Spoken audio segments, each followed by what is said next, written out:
dengan diberikannya abolisi kepada Pak Tom dan amnesti kepada Mas Hasto, gitu. Apakah itu sebagai penanda berakhirnya pengaruh Pak Jokowi? Bisa saja dibaca ini adalah bentuk dari koreksi presiden saat ini atas pengaruh presiden sebelumnya.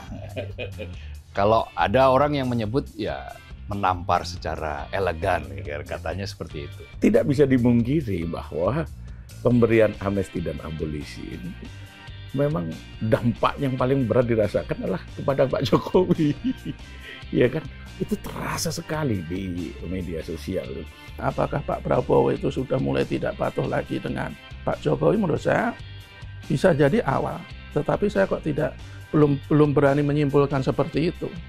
Masih ada hal-hal yang menurut saya untuk bisa semakin menguatkan bahwa Pak Prabowo itu sudah lepas dari Pak Jokowi, itu mesti kita tunggu.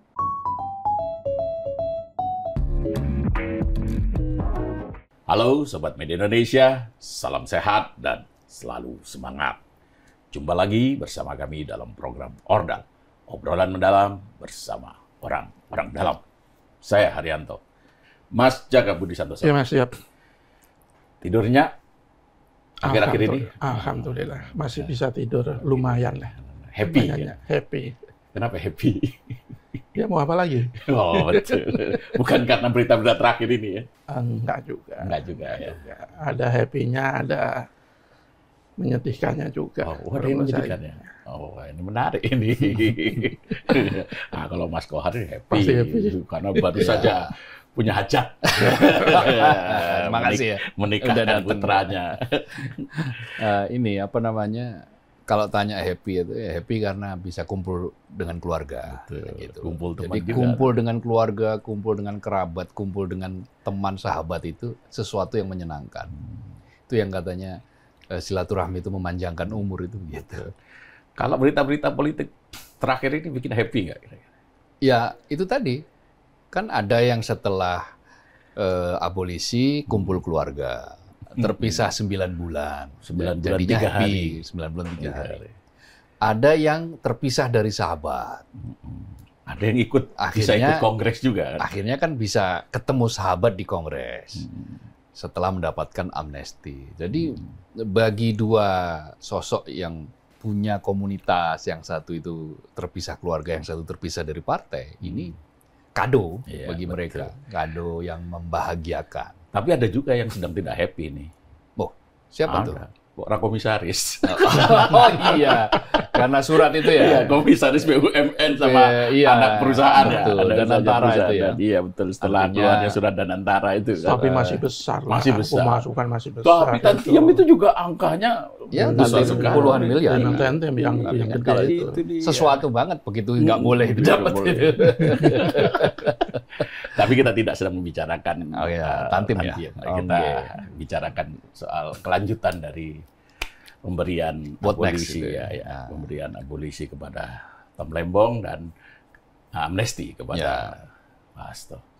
Tentu saja pikiran orang itu mengarah kepada konstelasi politik yang sedang terjadi sebelumnya gitu kan. Juga banyak yang mengarah ke Solo sana kan.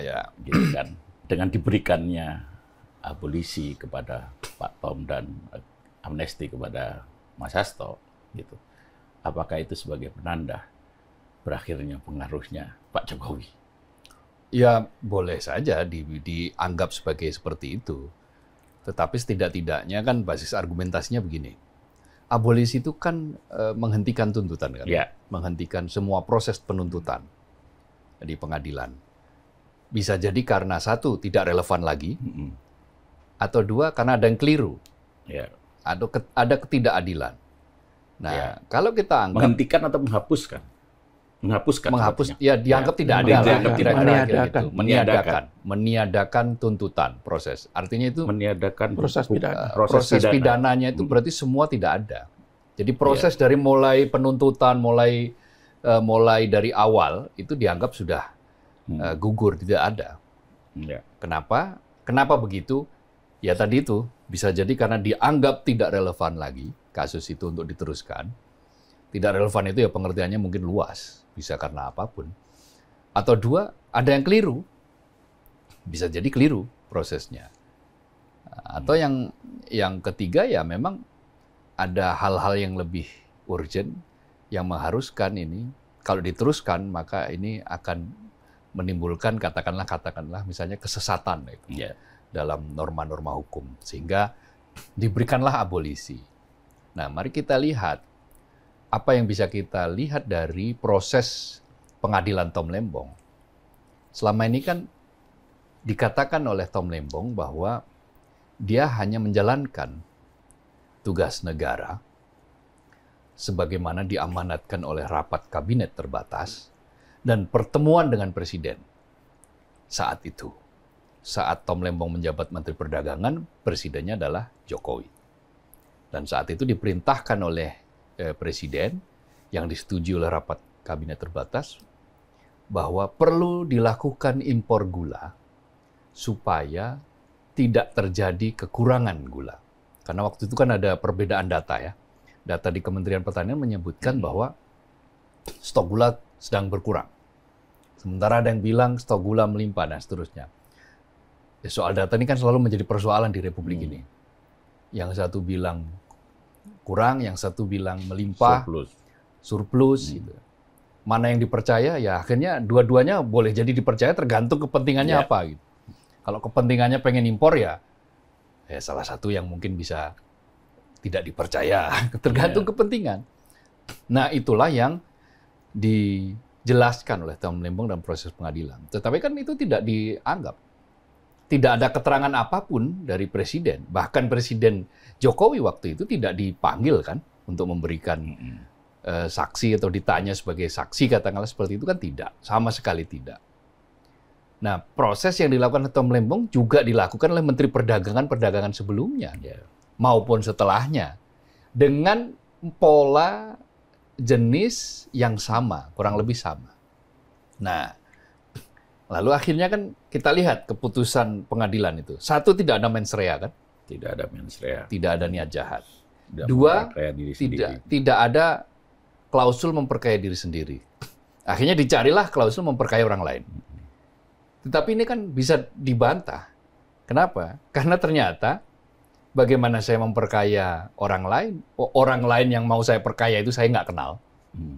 Kan pucuk pimpinan lembaga-lembaga yang ditunjuk oleh Tom Lembong itu kan tidak dikenal oleh Tom Lembong. Baru dikenal setelah proses pengadilan itu, baru ketemu di situ. Artinya setidak-tidaknya ada hal yang gugur di situ mestinya. Lalu di amar putusannya agak sedikit aneh.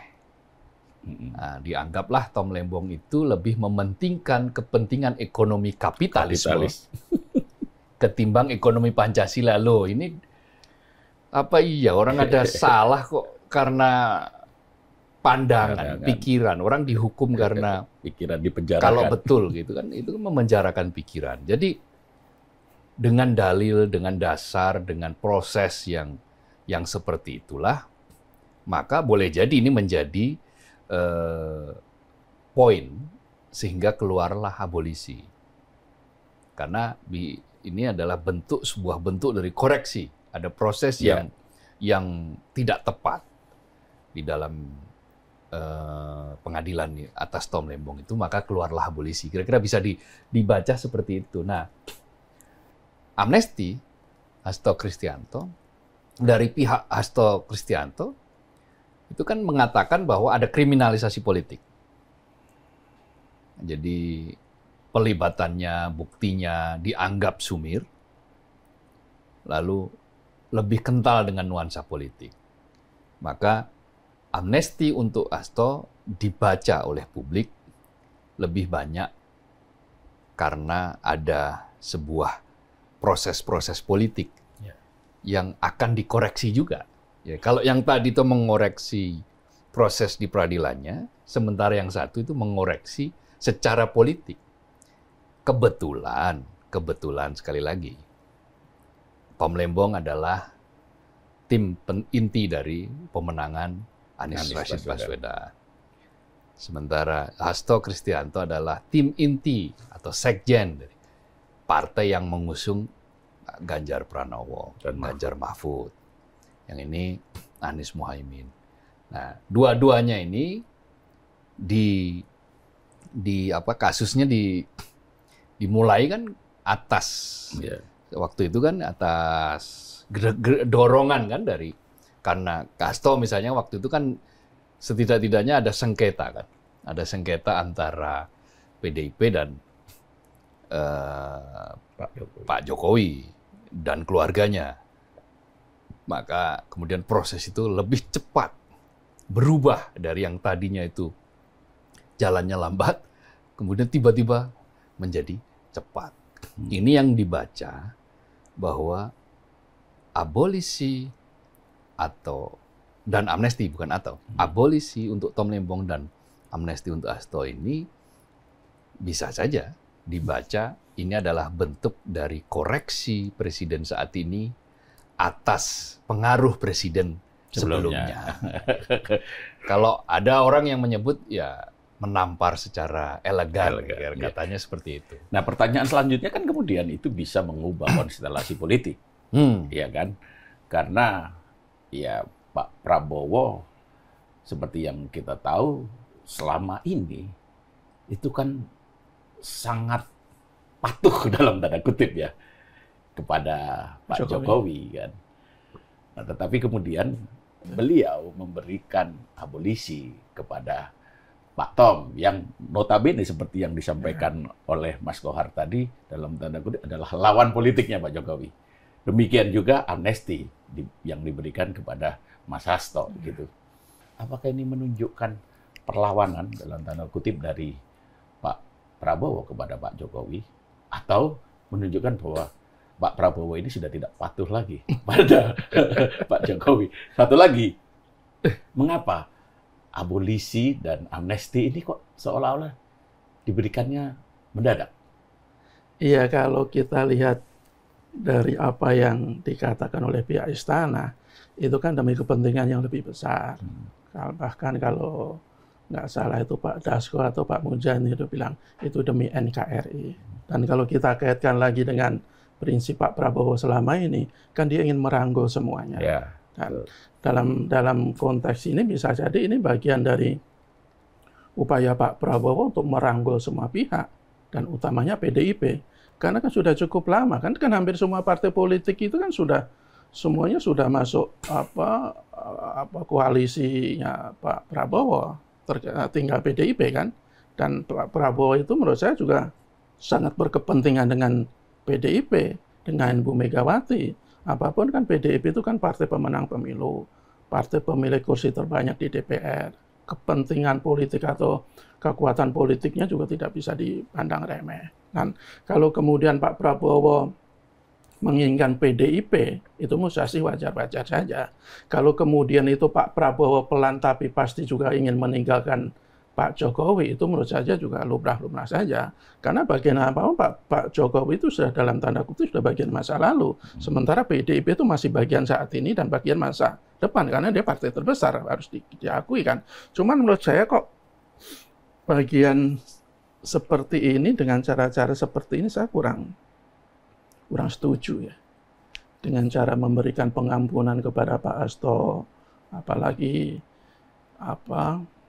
ya kalau udah pengampunan kan berarti kan sudah tidak ada lagi istilah hukum kan.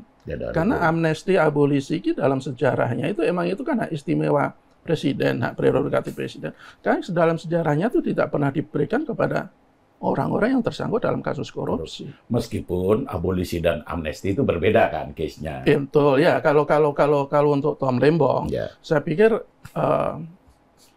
bagus. Artinya kebenaran akhirnya datang untuk Pak Tom Lembong. Meskipun caranya sekali lagi saya juga kurang terlalu serkali ini kasus korupsi. Apapun meskipun Tom Lembong itu tidak bersalah, meskipun dia tidak punya mens rea, meskipun dia tidak memperkaya diri sendiri, meskipun dia tidak ada aliran dana yang mengalir ke dirinya, tapi dia sudah divonis. Meskipun vonis itu sangat disesalkan banyak pihak termasuk saya. Tetapi dengan memberikan abolisi dalam kasus-kasus korupsi menurut saya kok kurang tepat ya. Karena ini menurut saya merupakan presiden yang buruk dalam upaya pemberantasan korupsi. Apalagi dalam kasus Pak Hasto. Apa-apa kasus itu kasusnya kasus lama.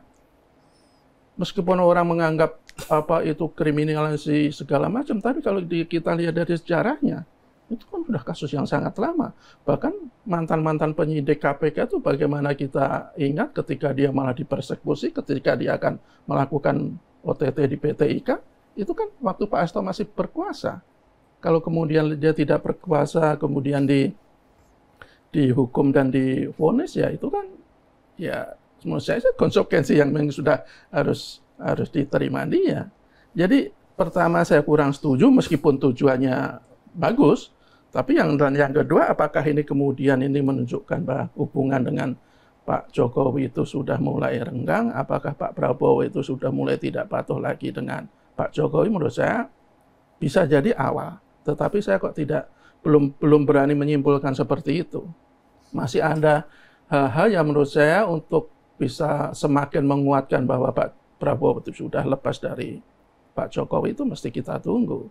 Misalnya begini, apakah nanti dalam amnesti ini kan kalau tidak banyak juga tidak hanya ya, Pak Hasto kan. Amnesti itu ada 1178. Saya belum lihat apakah umpamanya Bambang Tri itu ya, masuk dalam hal itu. Ya, ya yang kan? pasti ada salah satu aktivis yang menghina Pak Jokowi itu masuk. Kalau amnesti. umpamanya Bambang Tri masuk misalnya, itu menurut saya makin menguatkan tanda bahwa Pak Jokowi itu makin meninggalkan Pak Prabowo makin meninggalkan Pak Jokowi. Yeah. Kemudian dalam waktu dekat misalnya, apakah isu akan terjadinya munaslup di Partai Golkar yang katanya kabarnya sudah mendapat restu dari istana untuk menggantikan Bahlil yang selama ini sangat dekat dengan Pak Jokowi. Kalau itu benar terjadi, yaitu semakin menguatkan lagi bahwa Jokowi sudah makin menjaga jarak dengan Pak Prabowo makin menjaga jarak dengan Pak Jokowi. Jadi menurut saya ini tanda awal, tetapi menurut saya kita masih harus menunggu bukti-bukti yang lebih kuat lagi. Apakah Pak Prabowo itu akan benar-benar menjadi presiden yang sebenarnya presiden? Apakah dia akan tetap menjadi seperti sekarang yang oleh sebagian publik itu menganggap dia masih berada di bawah bayang-bayang Pak Jokowi. Tapi putusan yang dilakukan, bukan keputusan ya, langkah yang diambil oleh Pak Prabowo belakangan ini nih menerbitkan harapan besar sih ya, terhadap ya segala macam, terhadap proses politik, terhadap kebangkitan ekonomi gitu. Yang terakhir dengan dihapuskannya Tantiam itu kan pengaruhnya juga cukup lumayan lah. Ya. Cukup lumayan. Tapi saya balik ke sana, lanjutan dari pemberian abolisi dan amnesti ini. Pertanyaannya, apakah ada hubungannya dengan desakan para purnawirawan jenderal yang ingin memakzulkan Gibran? Ini tidak langsung sih. Kalau saya lihat sih hubungan yang saya dengar ya, dari berbagai sumber, ada berbagai kalangan di elit itu yang banyak bercerita soal itu. Bahwa pintu abolisi ini sebetulnya adalah pintu abolisi dan amnesti ini pintu yang dibuka dulu. Bahwa ada maksud baik dari pemerintahan Prabowo untuk melakukan rekonsiliasi. Artinya rekonsiliasi itu terhadap apa? Ya pasti terhadap para pihak yang dulu bertanding, bermusuhan. Tiap presiden punya mekanisme sendiri-sendiri. Dulu Pak Jokowi memberikan rekonsiliasi dengan cara yang terakhir ya, memberikan posisi Menteri Pertahanan kepada Pak Prabowo. Pak Prabowo melakukan rekonsiliasi dengan selain berkunjung ke beberapa tokoh, tetapi juga memberikan simbol bahwa pertandingan sudah berakhir. Ayo kita bergandengan tangan, kira-kira begitu. Meskipun dilalahnya simbolnya ini dikaitkan dengan perkara korupsi. Karena selama ini abolisi dan amnesti kan sering diberikan itu dalam kasus politik. Meskipun konstitusi tidak membatasi. Amnesti, abolisi itu boleh diberikan untuk siapapun dan dalam perkara apapun, kasus apapun. Tidak ada di situ spesifik diatur bahwa harus hanya kasus politik, itu enggak. Presiden Jokowi pernah memberikan amnesti untuk Baik Nuril. Ya kan? Kasus ITE misalnya. Ya itu bisa nyerempet-nyerempet politik juga. Maupun amnesti sebelumnya yang terkait dengan itu. Memang betul bahwa korupsi, dugaan korupsi yang diberikan abolisi dan amnesti itu baru kali ini. Tetapi kan yang dibaca secara politik itu adalah pemberian ini itu adalah maksud baik. Niat yang ingin dikedepankan adalah tadi itu rekonsiliasi. Nah, lalu siapa pihak yang potensial untuk ya katakanlah minimal tersinggung lah dengan ini atau merasa tersisih lah dengan putusan ini. Ya boleh saja kita katakanlah misalnya nih geng Solo. Jaraknya semakin agak jauh. Ya. Kalau kita lihat di pembicaraan di media sosial kan juga seperti itu. Jadi misalnya bagaimana ada capture ketika Pak Prabowo berbicara sangat hangat dengan AHY, bicara hangat dengan Puan. Terus akhirnya karena wakil presiden kok tidak sempat diajak bicara, nah makanya wakil presiden bicaranya dengan Zulkifli Hasan. Ada itu di videonya, diberi narasi seperti itu. Siapa yang memberi narasi saya nggak tahu. Tetapi ada narasi-narasi seperti itu, ya agak mirip-mirip dengan yang diceritakan oleh beberapa sumber. Jadi beberapa sumber yang berbicara ini, yang dia dekat dengan kalangan parlemen ini mengatakan bahwa sebetulnya parlemen itu sudah sepakat untuk mengganti, memakzulkan Wapres. Sudah menerima kan waktu itu kan sudah sempat sudah diterima. Disampaikan kan suratnya kan ke parlemen, dan konon katanya, sekali lagi ini konon katanya, parlemen sebetulnya sudah hampir bulat. Tidak sepenuhnya bulat, tapi hampir bulat. Ada 1-2 yang nggak sepakat dengan itu. Tetapi hampir bulat. Tetapi persoalannya, kalau dia digeser di tengah jalan, siapa yang menggantikan? Nah, sebetulnya yang menggantikan pun juga disebut-sebut sudah ada. Tidak jauh-jauh dari kaitannya dengan penguasa sebelumnya lah. Penguasa sebelumnya. Ya, kurang lebih seperti dugaan banyak orang. Dugaan banyak orang. Makanya kan pendukungnya Pak Jokowi, bukan Pak Jokowinya ya. Pendukungnya Pak Jokowi kan sempat menyebut orang besar dan berbaju biru misalnya itu. Maka skenarionya katakanlah misalnya kalau pemakzulan ini katakanlah misalnya sudah sukses, maka disodorkanlah nama A misalnya. Tapi ketika disodorkan nama A, tidak sepenuhnya sepakat. Nggak sepenuhnya sepakat. Ya sudah, kalau nggak A ya P misalnya. Disodorkan nama P, A tapi P. Jauh banget dari A ke P. Ya kan suka-suka saya. Ya ini agak membagokan ini. Ya silakan ditafsirkan sendiri. Ya kalau disodorkan nama P. P nggak semuanya juga bisa bulat sepakat. Maka untuk mengatasi ketidakbulatan ini, karena katanya kan semua pihak berharap ya kalau misalnya ini ya harus sepakat. Karena tidak sepakat, maka muncullah semacam kayak dalam tanda kutip ijtihad, gitu. Kesungguhan untuk mencari siapa nih figur. Nah, dicarilah figur yang cair, yang bisa diterima kanan, bisa diterima kiri.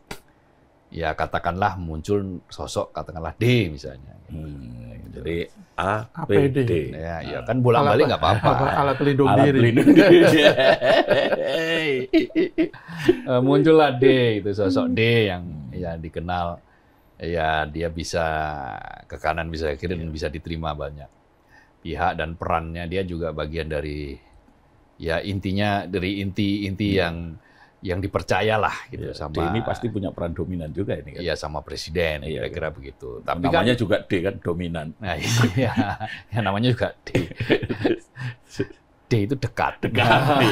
Iya. Nah, akhirnya dari seperti itu, ya isunya kemudian adem lagi. Lalu yang kemudian mengemuka adalah abolisi dan amnesti ini, 2A ini. Ya. Abolisi dan amnesti. Nah, kalau amnesti, ini kan ada kaitannya dengan Kongres PDIP. Ya.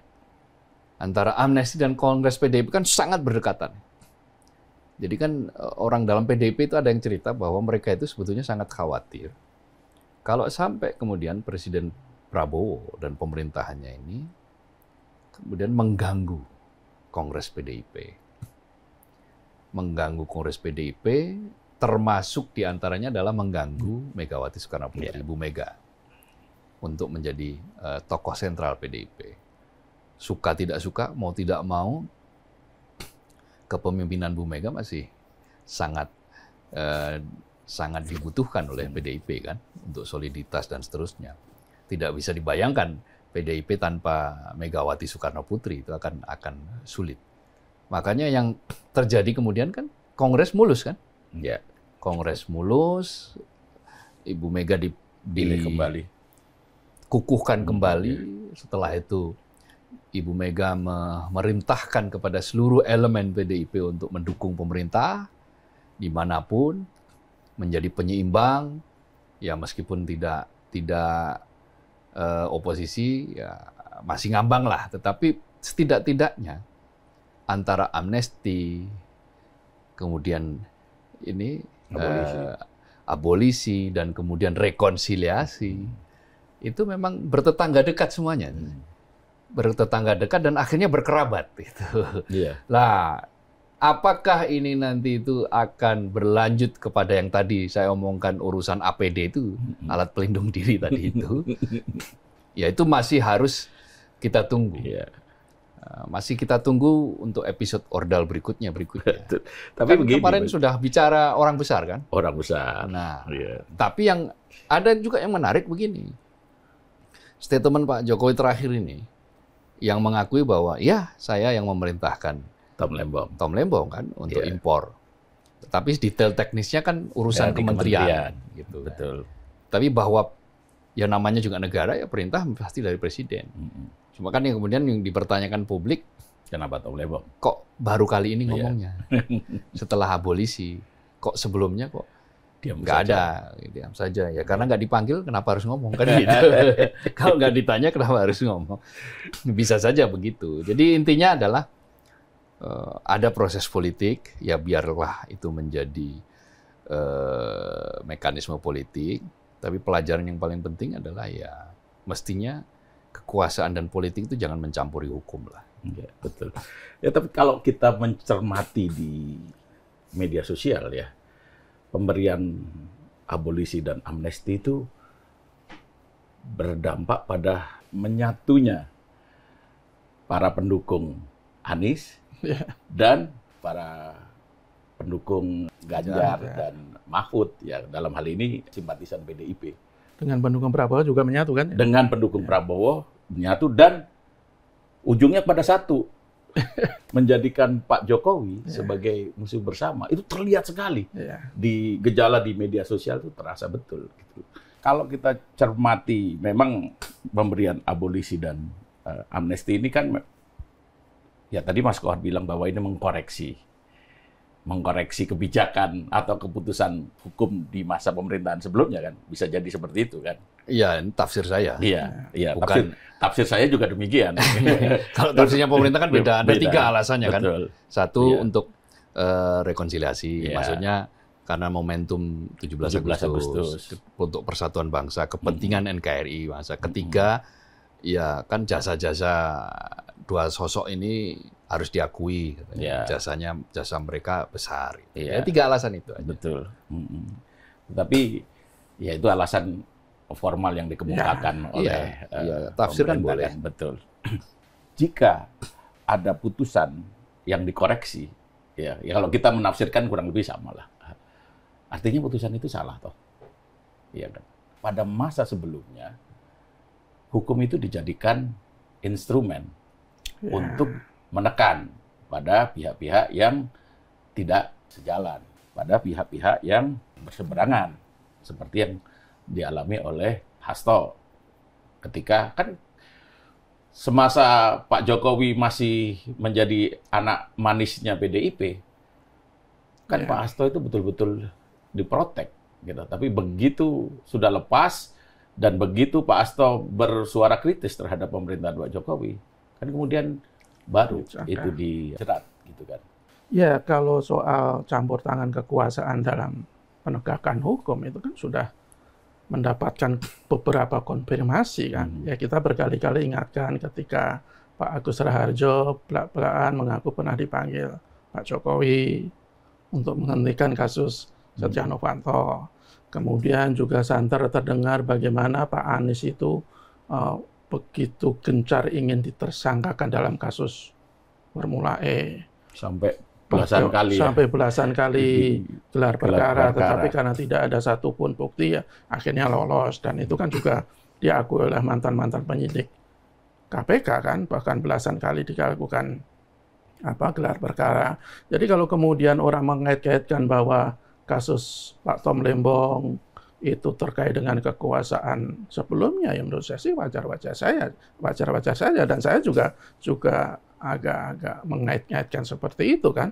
Bagaimana seorang Tom Lembong yang tadinya begitu menjadi orang kepercayaan Pak Jokowi, kemudian tiba-tiba di reshuffle, dan di reshuffle-nya waktu itu juga ada desas-desus miring kan, bahwa karena dia tidak lagi sejalan dengan apa yang diinginkan oleh kekuasaan, kemudian dijadikan tersangka. Dan bukti di persidangan itu kan terang benderang bahwa ya Pak Tom Lembong itu tidak punya kesalahan apapun.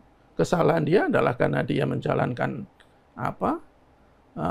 instruksi presiden. Kesalahan dia adalah karena dia salah berpihak saja menurut saya.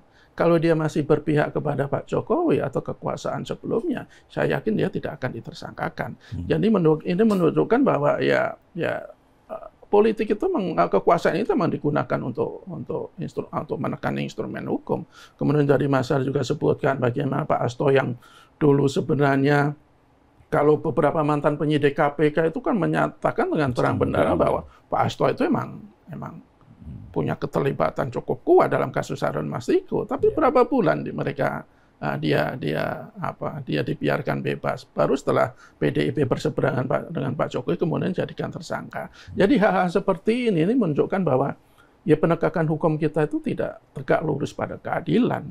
Penegakan hukum kita itu masih tunduk pada kekuasaan. Dan kalau hal ini seperti ini terus dilakukan, apalagi dalam kasus-kasus korupsi, itu menurut saya ya sangat merugikan bangsa kita, sangat merugikan rakyat kita. Jadi kalau kemudian Pak Prabowo katanya ingin mengoreksi kesalahan masa lalu, tapi menurut saya kok ya mungkin tujuannya bagus, sekali lagi mungkin tujuannya bagus untuk rekonsiliasi, kepentingan yang lebih besar, untuk untuk menghadapi perkembangan geopolitik dunia luar yang penuh ketidakpastian. Tetapi sekali lagi ini kasus korupsi. Korupsi itu kan kejahatan yang extraordinary. Bahkan menurut saya penyebab paling utama bagaimana rakyat kita itu masih banyak yang nganggur, masih banyak yang miskin, masih begitu sulit mendapatkan pekerjaan. Ya, itu salah satu penyebab utama menurut saya korupsi. Jadi mestinya korupsi itu dihadapi dengan semangat yang berlipat-lipat, bukan malah.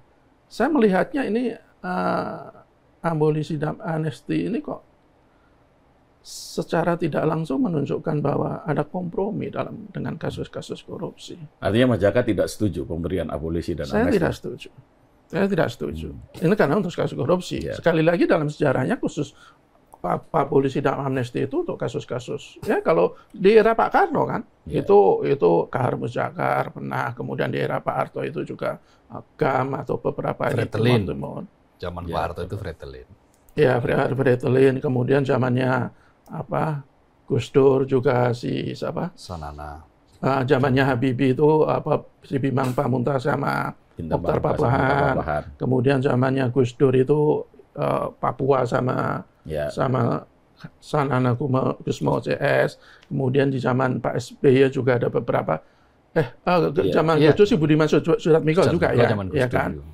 Zamannya Pak SBY juga tahanan-tahanan politik kayak kasus yang GAM itu.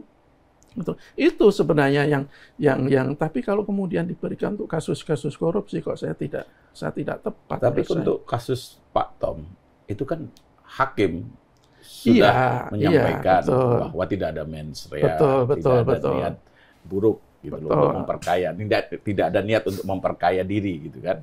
Pemberian abolisi kepada Tom ya dengan pertimbangan dengan putusan hakim kemarin itu, apakah memang itu dianggap juga sebagai hal yang salah? Saya bukannya salah, saya menganggapnya kurang tepat. Menurut saya ya nggak apa-apa kalau emang ya kan Pak Tom sudah mengajukan banding. Saya yakin nanti di banding hakim pengadilan tinggi sebenarnya akan mengoreksi kok hukuman itu kan. Belum tentu. Saya yakin ya ini Tadinya awalnya saya yakin hakim itu akan membebaskan sebenarnya. Ya, tapi ternyata tidak kan. Tapi kan setelah begitu dahsyat mendapatkan tentangan dari publik kan ya mungkin saya yakin kok hakim pengadilan tinggi itu akan menganulir keputusan di tingkat pertama. Jadi silahkan amnesti abolisi itu digunakan, tapi jangan untuk kasus korupsi. Dan jangan untuk kasus korupsi. Jadi ya ini semakin memberikan presiden buruk dalam upaya pemberantasan korupsi ke depan. Sekali lagi saya sangat senang dalam konteks akhirnya Pak Tom itu bebas, tetapi dengan caranya itu menurut saya kok kurang. Saya melihat dengan diberikannya abolisi dan amnesti ini, artinya kan yang tadi itu presiden mengkoreksi keputusan pengadilan, ya kan? Berarti ada kesalahan dalam proses pengadilan itu. Gitu. Nah, pertanyaan selanjutnya, Mas Kohar, apakah perlu hakim maupun jaksa yang terkait dengan kasus Tom Lembong dan Hasto itu dibawa ke ranah hukum? Ya kan sekarang sudah ada diadukan ke KY kan. Ke KY, itu biar mekanisme KY dan MA yang mengoreksi tentang itu. Nah, penuntutannya jaksa yang menersangkakannya ya itu kan nanti kalau itu kan wilayahnya berada di wilayah eksekutif. Kejaksaan itu kan atas perintah negara, perintah presiden. Tetapi begini, dalam sejarah amnesti dan abolisi itu nggak ada hakim kemudian dipersalahkan karena putusan itu. Nggak ada koreksi seperti itu. Meskipun, ya katakanlah, dulu zaman Sri Bintang Pamungkas, Muchtar Pakpahan itu juga dihukum juga suka-suka juga oleh pengadilan. Pengadilan yang dianggap tidak adil, pengadilan yang dianggap cacat gitu. Tetapi setelah itu kan yang dikoreksikan produknya, bukan orang-orangnya. Nah, mestinya reformasi itu kemudian mengikuti koreksi itu. Nah, saya berbeda pendapat dengan Mas Jaka dalam hal ikhwal pembatasan abolisi dan amnesti hanya untuk beberapa kasus. Saya tidak setuju. Ya kalau sama-sama untuk mengoreksi bisa saja. Kayak kasus Tom katakanlah, misalnya dia dikeliru dari awal karena sudah tidak ditemukan berbagai macam tuntutan, bukti. Ya kalau kemudian pemerintah menganggap bahwa ini kalau diteruskan bisa menimbulkan kegaduhan dan kebingungan, katakanlah seperti itu. Keanehan, kegaduhan, kebingungan. Ya menggeser dari urusan kapitalisme, membandingkan ekonomi kapitalisme dan Pancasila saja itu sudah keanehan. Maka itu dikoreksi. Dan koreksinya dengan apa ya? Dengan abolisi kan. Abolisi itu mengoreksi. Boleh jadi karena tidak relevan. Boleh jadi karena tidak adil. Boleh jadi karena salah. Nah, ini yang dalam dugaan saya, ini digunakan meskipun katakanlah ada tafsir lain. Daripada nanti yang dapat kredit adalah pengadilan tinggi atau Mahkamah Agung, ya bagaimana kalau yang mendapatkan kredit presiden saja? Ada yang bicara seperti itu. Tapi siapapun yang mendapatkan kredit bagi saya bukan di situ persoalannya. Persoalannya kalau kita bicara konteksnya adalah pertarungan politik hari ini, atau pergumulan politik hari ini, atau dinamika. Kalau kita tidak suka pakai kata diksi pertarungan, kalau tidak suka pergumulan, ya katakanlah dinamika lah ya. Dinamika politik hari ini. Ya, kita melihat bahwa dengan dinamika politik yang terjadi hari ini kan, ya kita tahu pemerintah itu sudah berada dalam posisi yang tidak mau dipengaruhi oleh siapapun. Persis seperti yang saya sampaikan dari episode ke episode di Ordal ini. Ya kalau kita nggak sabar menunggu 6 bulan, ya tunggulah 1 tahun kan gitu. Nah sekarang ini kan sudah mulai ada tanda-tanda. 1 tahun kurang 2 bulan. Ya, sudah mulai terlihat tanda-tanda. Terlihatnya kan mulai kelihatan, meskipun Mas Jaka masih menyangkal gitu.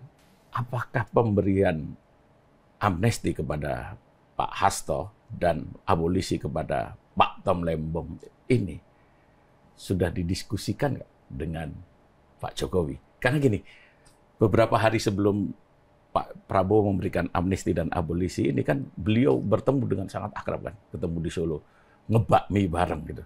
Tapi kok tiba-tiba keluar kebijakan Pak Prabowo untuk memberikan amnesti dan abolisi. Itu satu. Kemudian yang kedua, adakah orang atau sosok yang memengaruhi Pak Prabowo untuk memberikan amnesti dan abolisi ini? Iya, pertanyaan kedua, kalau apakah ada yang memengaruhi, saya kira ya setiap presiden itu punya tim lah ya. Dia punya tim, dia punya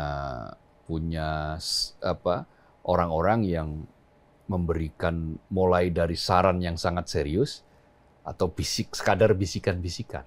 Tetapi poinnya adalah tetap yang menentukan adalah presiden. Kalau saran kayak bagaimanapun, dipengaruhi kayak bagaimanapun, kalau kemudian kekeh presidennya nggak mau, ya nggak mau. Tetapi saya melihat bahwa konsep ini sepertinya ya tidak jauh-jauh dari yang dibikin oleh, katakanlah ada di situ Menteri Hukum, ada Menko, ada Menteri Koordinator Bidang Hukum, Imigrasi dan PAS pemasyarakatan, Yusril Iza Mahendra. Kan Yusril selama ini kan, Prof. Yusril kan dikenal sebagai ahli tata negara yang seringkali memberikan saran-saran yang banyak lah, mulai sudah punya pengalaman lah, jam terbangnya besar. Termasuk, ya itu dugaan saya. Dugaan saya ya mungkin Prof. Yusril yang memberikan skema itu. Amnesti untuk Hasto dan abolisi untuk Tom Lembong. Nah, boleh jadi.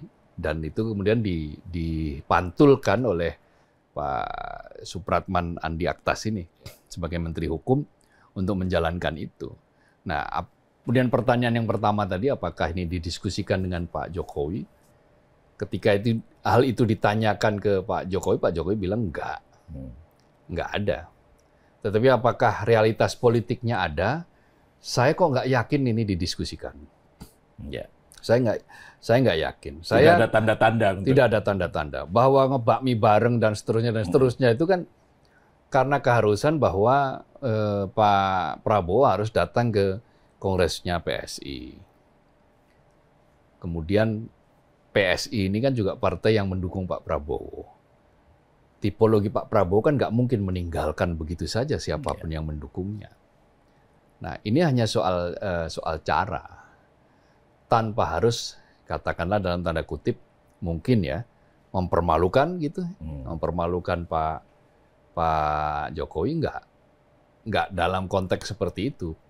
Tetapi bahwa akibat dari pemberian amnesti dan abolisi ini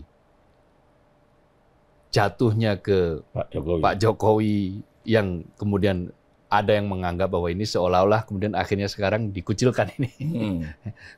Bersendirian, ya monggo-monggo saja. Ya, tapi itu terasa betul loh di media sosial. Nah iya, artinya kan ini menunjukkan sesuatu di setidak-tidaknya suara dari media sosial seperti itu.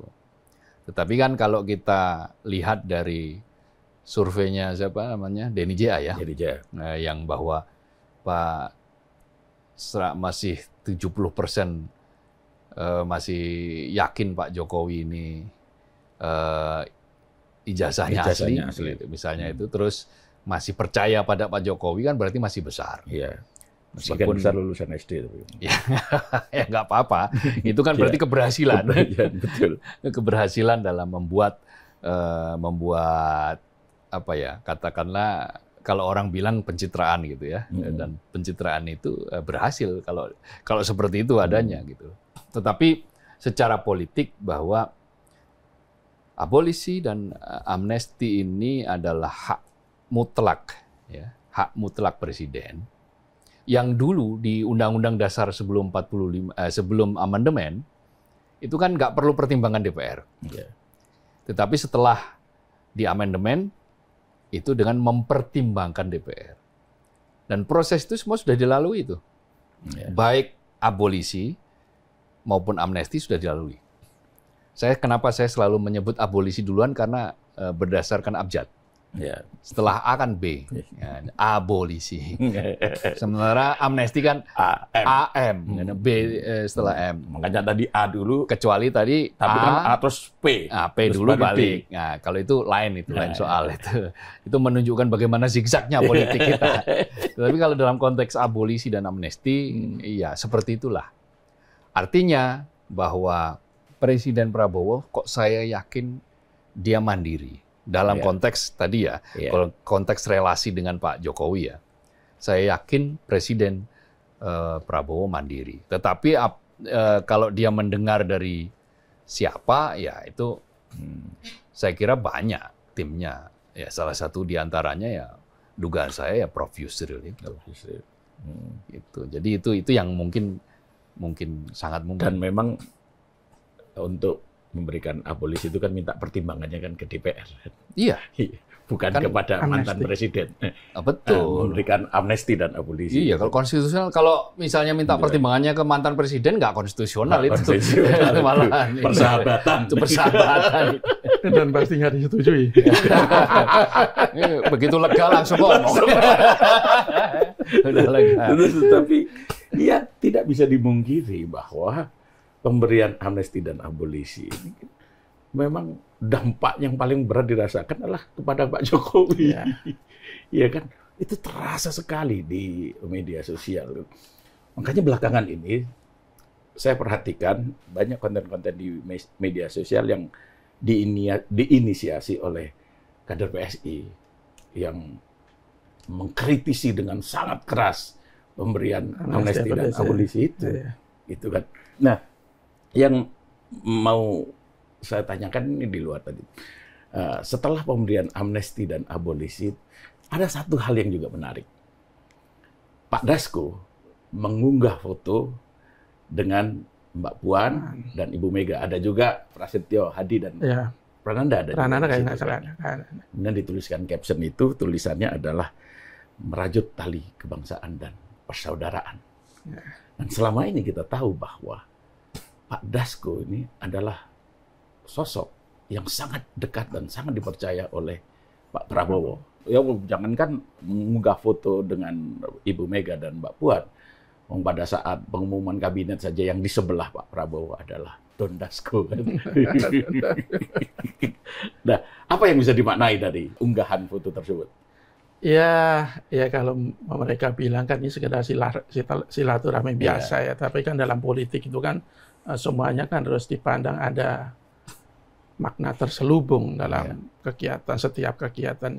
Menurut saya itu ingin menunjukkan bahwa ya Pak Prabowo sama Bu Mega itu semakin dekat. Dan kenapa semakin dekat? Karena masing-masing itu sudah bisa mengatasi rintangan-rintangan, mengatasi barrier-barriernya.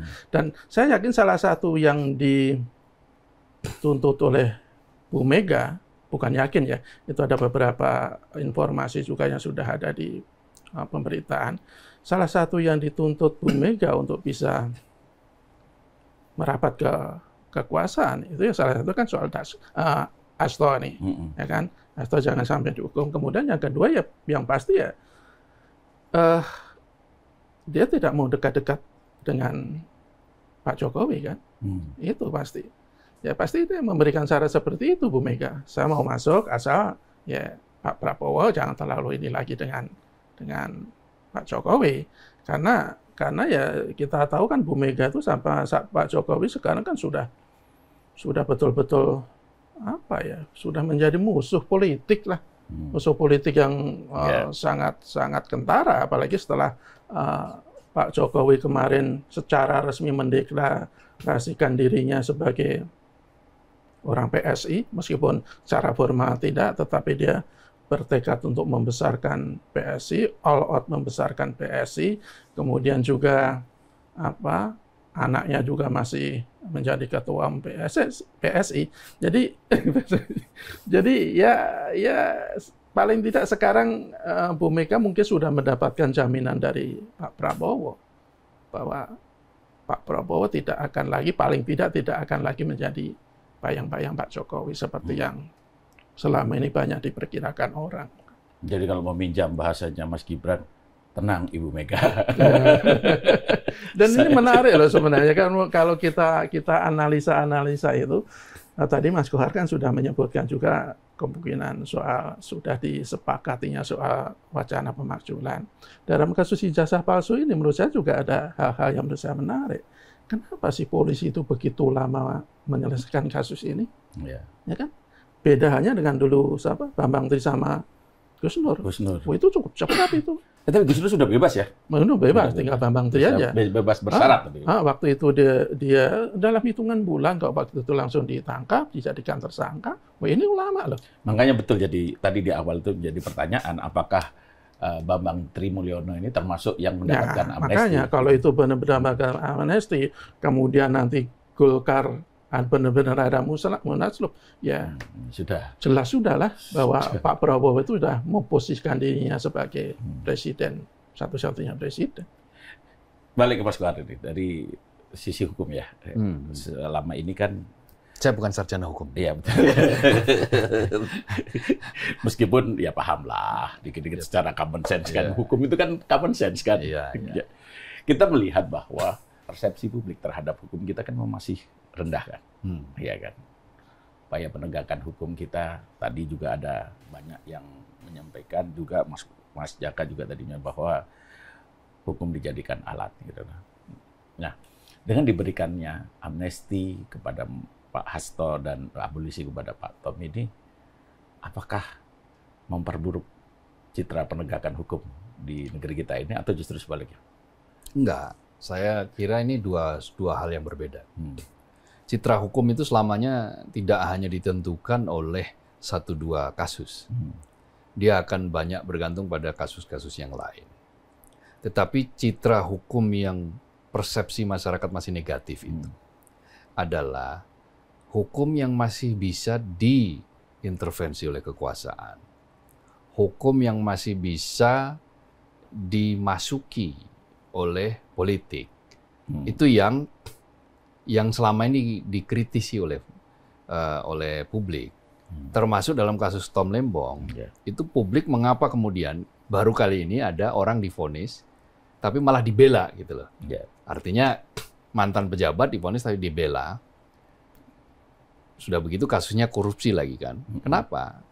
Karena lebih kuat dianggap nuansa politik, intervensi politik ketimbang kasus yang menjerat Tom Lembong. Artinya kejadian yang menimpa pada Tom Lembong itu dimaknai dalam frame atau bingkai politik, bingkai politis. Penersangkaan Tom Lembong itu sudah menjadi semacam kayak kesepakatan publik, meskipun ada yang kontra pasti ya. Semacam ada kesepakatan publik bahwa sebetulnya ini gara-gara berseberangan arah politik saja, sehingga Tom Lembong dijerat seperti itu. Maka abolisi adalah sebuah langkah yang tepat untuk mengoreksi itu. Lalu setelah ini apakah ini dianggap kemudian nasib hukum akan lebih buruk atau lebih baik? Ya bisa dua-duanya. Dan bukan bergantung hanya pada abolisi maupun amnesti. Tetapi lebih pada satu hal. Kalau kemudian setelah abolisi dan amnesti ini, hukum berhasil menampakkan wajahnya yang betul-betul independen, maka ya di situ berarti abolisi dan amnesti ini membawa hikmah bagi proses pembersihan hukum dari campur tangan politik, kekuasaan atau campur tangan ekonomi, campur tangan apapun lah. Biarlah hukum dia berdiri tegak dengan ranahnya sendiri untuk tidak diintervensi. Nah, kasus ini diawali dengan, katakanlah misalnya dianggap diawali dengan pemberian abolisi dan amnesti. Meskipun di amnesti lebih banyak yang orang berdebat ya, orang berdebat. Tapi kalau menurut kubunya Hasto, tidak-tidaknya menurut Guntur Romli kan, terjadi kriminalisasi. Ya kalau fakta-faktanya kan tidak dipisahkan antara hukum dan politik itu. Nah, itulah yang menyebabkan mengapa publik selalu mengkritik. Ya kalau bukan nama besar, mereka tidak mendapatkan keadilan, misalnya gitu kan. Ada yang membanding-bandingkan dengan kasus-kasus seperti itu. Nah, disinilah momentumnya sebetulnya. Ya itu tadi kan kekhawatiran yang disampaikan Mas Jaka. Langkah Pak Prabowo ini ya bukan untuk menuju penegakan hukum yang lebih baik gitu, tetapi justru sebaliknya. Nggak, bisa jadi lebih baik. Atau ya kalau dalam persepsinya Mas Kohar kan seperti itu. Bukan saya aja. Bisa aja saya bisa saja saya salah. Tapi publik juga ada yang mempersepsi bahwa ini momentum gitu. Betul. Yang kita khawatirkan juga nanti ya mudah-mudahan tidak, cuman kan bisa jadi kekhawatiran itu kan bisa ada benarnya juga. Jangan-jangan nanti presiden itu obral amnesti abolisi. Karena alasannya karena demi kepentingan yang lebih besar. Itu kan yang kita khawatirkan kan ketika tangan kekuasaan itu sudah ikut campur dalam penegakan hukum. Jadi umpamanya begini, nanti kalau Harun Masiku ditangkap akan dapat amnesti nggak deh? Itu kan jadi pertanyaan publik juga kan akhirnya kan? Ya kan? Betul. Jadi itulah sekali lagi tujuannya mungkin bagus, tapi menurut saya caranya kok tidak tepat. Tapi apapun amnesti dan abolisi ini kan membuat perpolitikan kita kan semakin hangat, semakin dinamis, dan ya sekarang yang jadi musuh bersama itu kayak yang Solo. Iya, betul. Dan ya mudah-mudahan Pak Jokowi, saya pikir Pak Jokowi juga sudah mulai ancang-ancang lah cara politik untuk menghadapi hal-hal seperti ini. Pak Prabowo ini kan akan bergerak cepat ketika ada gejolak dengan diberikannya amnesti dan abolisi ini, karena memang apakah jangan-jangan Pak Prabowo melihat gejolak di masyarakat itu begitu besar, karena kan resistensi terhadap vonis yang diterima oleh Tom Lembong dan vonis yang diterima oleh Mas Hasto itu kan sangat tinggi kan, gitu. Makanya Pak Prabowo segera bereaksi gitu loh. Enggak, kalau saya sih melihatnya bukan karena gejolak di masyarakat lah ya. Ya gejolak di masyarakat kan gejolak-gejolak di media sosial saja kan. Kalau di masyarakat umum kan memperhatikan sih, tapi saya pikir tidak sampai akan menimbulkan gejolak. Malah saya melihatnya begini, sebenarnya abolisi yang diberikan kepada Tom Lembong itu hanya sekedar, bukan hanya ya, mungkin bisa jadi untuk biar tidak ada nanti protes karena Pak Hasto dapat amnesti. Karena Pak Hasto ini juga menarik gitu. Ya, Pak Hasto dapat amnesti kan mau tidak mau, kalau menurut saya itu sangat terkait dengan persoalan kompromi politik. Nah, kalau umpamanya Pak Hasto yang kesalahannya lebih jelas ketimbang Pak Tom Lembong itu saja mendapat amnesti, kalau Pak Tom Lembong tidak mendapatkan apa-apa, justru akan semakin menimbulkan pertanyaan di masyarakat. Sebenarnya maunya Pak Prabowo itu apa? Jadi biar tidak ada hal seperti itu ya, akhirnya Pak Tom mendapatkan diberi abolisi. Dan untuk membuktikan bahwa ini tidak berdampak buruk pada pemberantasan korupsi, ya sebenarnya Pak Prabowo ke depannya menunjukkan bahwa dia memang serius memberantas korupsi. Ya sekali lagi berkali-kali kita dan tidak tebang pilih lah. Dan tidak tebang pilih, berkali-kali kita katakan. Di lingkungan dia itu kan banyak menteri-menteri, sejumlah menteri yang disebut-sebut dalam kasus korupsi. Kenapa tidak segera dituntaskan?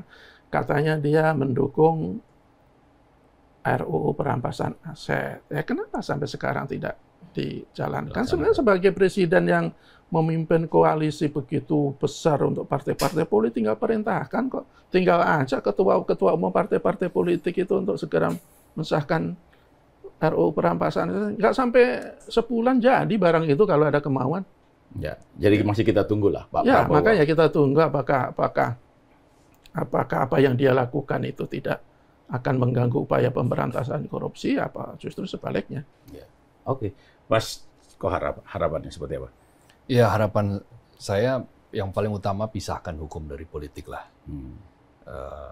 Selama hukum itu masih diintervensi oleh politik, selama hukum itu masih dijadikan alat sebagai penekan untuk lawan politik, selama itu pula bangsa ini akan sulit ya untuk bisa diajak secara bersama-sama menuju kemajuan. Gitu.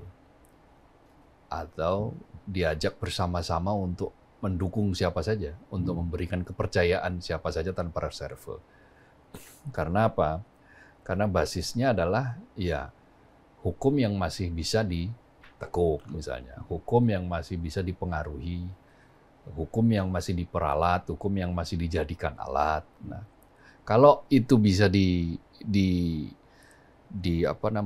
bisa ditegakkan setegak-tegaknya, maka ya tidak perlu lagi ada perdebatan bahwa ini abolisi amnesti ini untuk kepentingan transaksi dan seterusnya.